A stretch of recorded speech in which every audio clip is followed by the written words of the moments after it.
Well, that was quick. Donald Trump has bent the knee to Mexico's powerful president, Claudia Sheinbaum, less than 24 hours after Donald Trump threatened blanket tariffs against Mexico and Canada in the amount of 25%.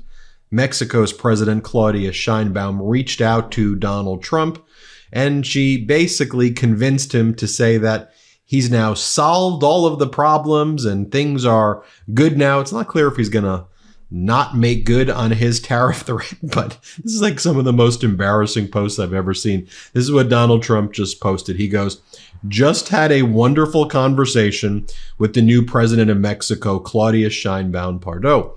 She has agreed to stop migration through Mexico and into the United States, effectively closing the southern border, everybody."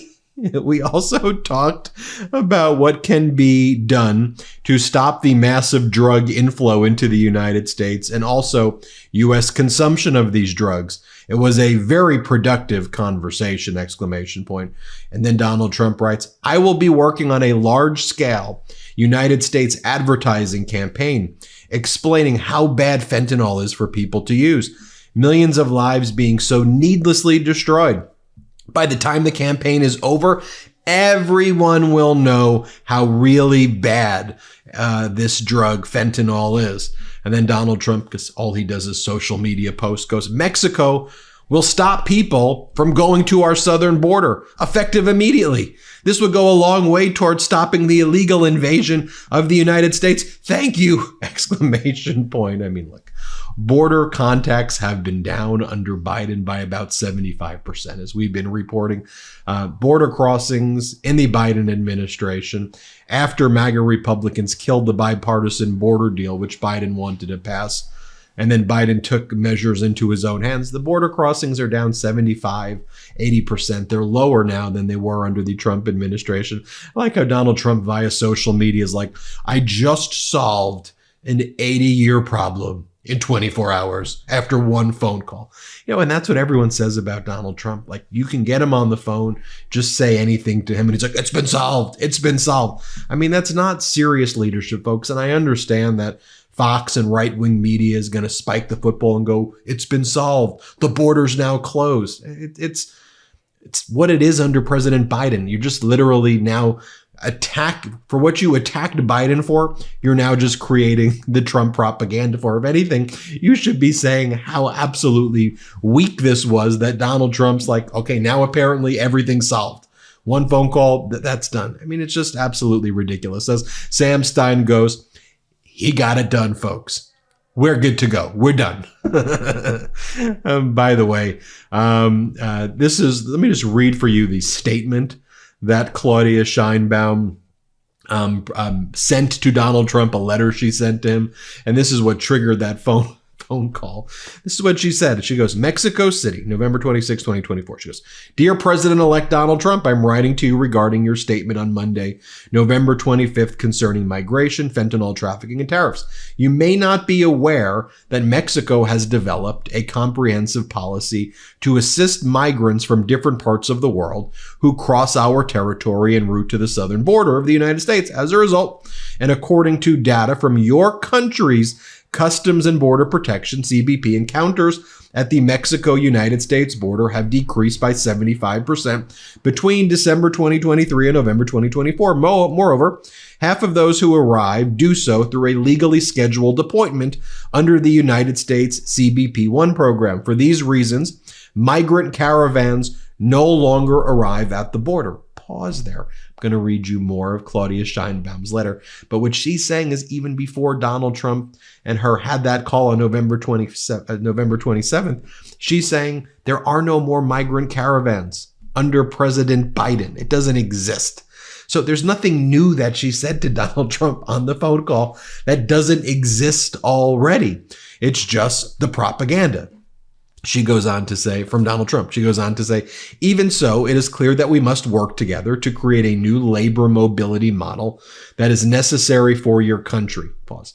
You know what she's saying there? A new labor mobility model. What she's putting in there is she's saying, okay, your mass deportation thing is stupid. You need a legal pathway towards citizenship of the labor that is working the farms and working in construction. The millions of jobs that are being done by migrants who don't have their papers, what she's basically telling him to adopt right there, is exactly what his entire campaign was against. And he's too dense and MAGAs are to even realize what it is that she's saying, or perhaps they do realize it and don't care. What do you think she means there by saying a new labor mobility model that is necessary for your country? She's schooling Trump. She's saying your immigration system is broken and you need a pathway towards citizenship. You need comprehensive immigration reform. That's what she's saying. She goes, as well as addressing the root cause that compel families to leave their homes out of necessity. If even a small percentage of what the United States allocates to war were instead dedicated to building peace and fostering development, it would address the underlying causes of human mobility. In other words, instead of you building up a military industrial complex, perhaps you can actually focus on addressing labor flows and having a comprehensive immigration system. She then goes on to say, on another note, and for humanitarian reasons, Mexico has consistently expressed its willingness to help prevent the fentanyl epidemic in the United States from continuing. This is, after all, a public health and consumption problem within your society, referring to America, not ours in Mexico. She goes on to say, so far this year, Mexican armed forces and prosecutors have seized tons of various types of drugs, 10,340 firearms, and have detained 15,640 individuals for violence relating to drug trafficking. Furthermore, the Mexican Congress is in the process of approving a constitutional reform to classify the production, distribution, and commercialization of fentanyl and other synthetic drugs as a serious crime without bail. However, it is publicly known that the chemical precursors used to produce this and other synthetic drugs are illegally entering Canada, the United States, and Mexico from Asian countries. This underscores the urgent need for international collaboration. You must also be aware of the illegal trafficking of firearms into my country from the United States. 70% of the illegal weapons seized from criminals in Mexico come from your country. We do not produce these weapons, nor do we consume synthetic drugs. Tragically, it is in our country that lives are lost to the violence resulting from meeting the drug demand in yours. In other words, 99.9% of the consumers of synthetic drugs are in America. About 90% of traffickers are Americans, not from Mexico. Now, they're Americans who are doing it. So it's your country that's causing problems in ours. She's standing up to Donald Trump right there. She goes on to say, Trump, migration and drug consumption in the United States cannot be addressed through the threat of tariffs.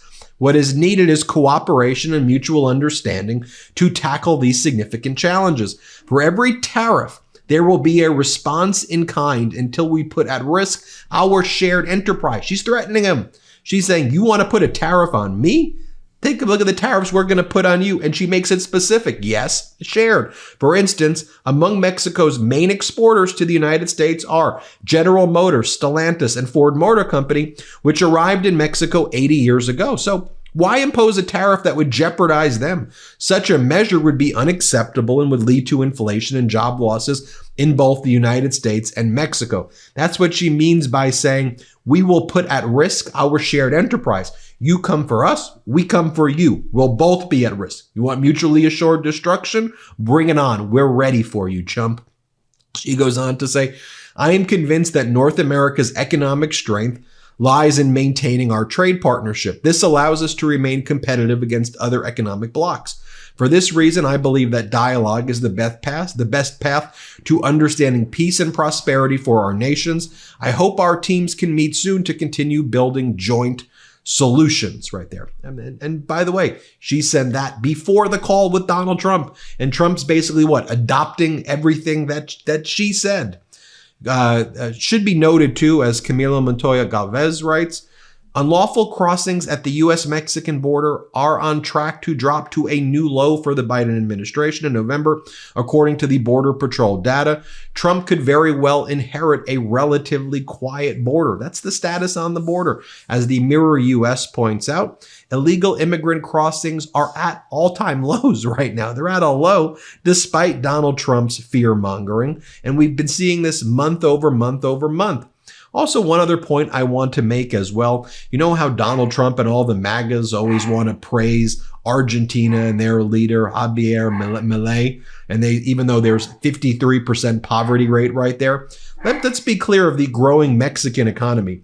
Mexico leads Latin America with a 22.5% rise in real wages, while Argentina sinks to last place with a 25% degrowth.